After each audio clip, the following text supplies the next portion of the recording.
We use English every day, but most of the time we only use the simplest words. What if I told you that with just a few new expressions, your English could instantly sound clearer, richer, and more natural? That's why we are here. In this presentation, I'm going to analyze and synthesize learning materials from two chapters. These two chapters look very different at first, but actually they work together beautifully. The first chapter is functional language, which focuses on expressions we use in real life communication. Things like apologizing, making requests, expressing opinions, showing reference, or just greeting people politely. The second chapter is basic vocabulary concepts. These units introduce a wide range of descriptive vocabulary, words for space, time, motion, manner, sounds, color, speed, cause and effect, comparisons, difficulties, modality, and quantity. My goal today is to explain these chapters in depth, analyze the key concepts, and then synthesize them by showing how these two chapters actually support each other when we communicate in English. Let's begin with the first chapter. We start with functional language, which is basically the social side of English. The things you say to sound polite, respectful, friendly, or natural in conversation. The first part deals with social politeness, apologize, excuse, and expressions of thanks. When we apologize, we use expressions like "I'm terribly sorry" or "please accept my apologies." These expressions are used to show regret and repair relationships. They soften mistakes and make sure the listener doesn't feel offended.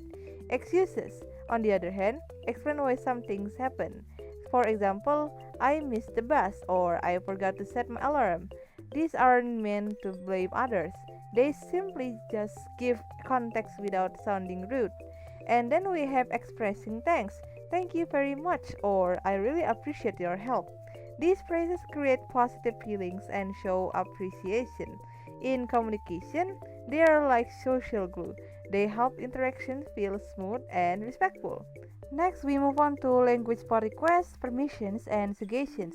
These often use modal verbs like could, may, or would because English prefers polite indirectness. For example, could you possibly help me? May I open the window? Or when giving suggestions, how about going to a club? These expressions help us negotiate actions politely. They are essential in group activities, teamwork, or even simple everyday situations. Then we have language for sharing opinions and responding to others.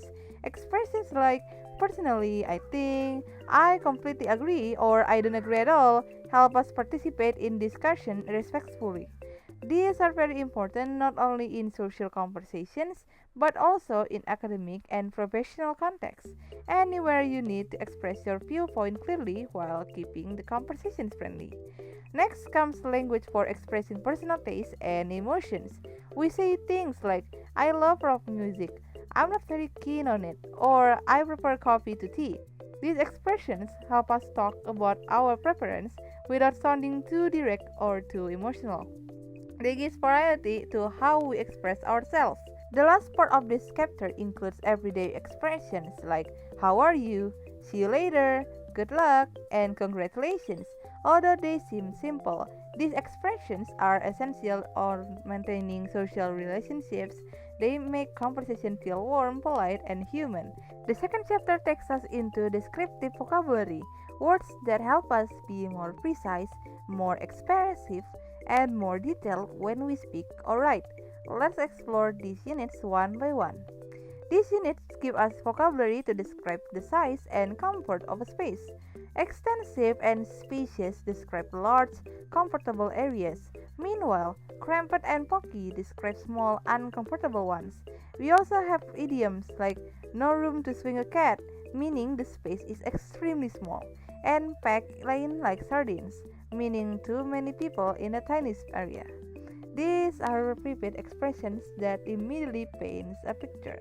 Here we learn the expressions for time, how often something happens or how long it lasts. Once in a blue moon means something happens very rarely. In a jiffy means it will happen very soon. Adjectives like Lengthy describes something long, often too long, and transient means temporary or short-lived. These help us describe time with more nuance. This unit focus on movement. Lurch means to move unsteadily, like someone who is dizzy. Amble means to walk slowly and comfortably.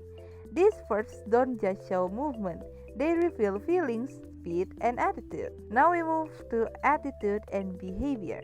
Courteous describes someone polite and respectful. Offhand describes someone rude or uninterested. The unit also includes body language verbs.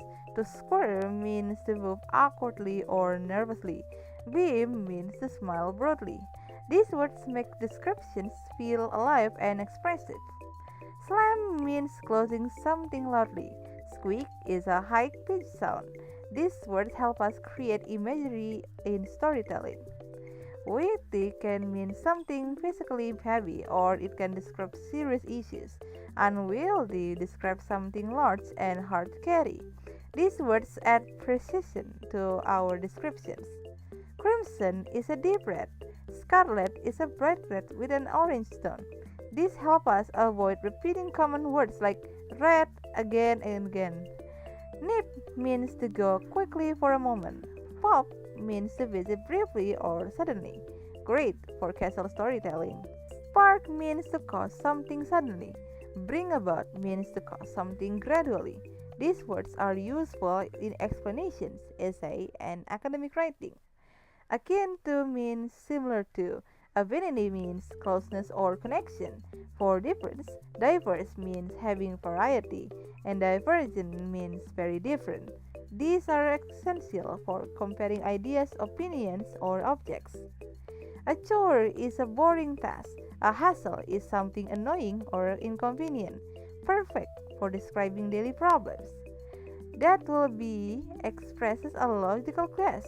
Accidents will happen means mistakes are natural.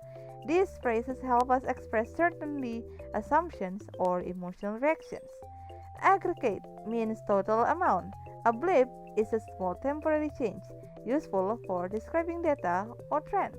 Now that we have analyzed both chapters, let's synthesize them.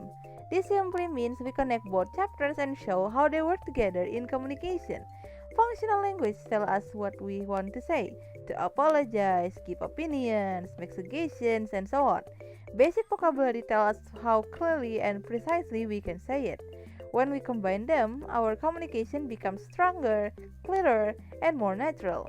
Here are some synthesized examples. Sorry the room was full can be synthesized. I'm sorry the room was congested and there was no room to swing a cat. Suddenly, the situation becomes more clearer and more visual. Let's walk there. Synthesize on how about we amble to the cafe instead of trudging in the heat. Now the listener can imagine the movement and the heat. I think your idea is better can be synthesized.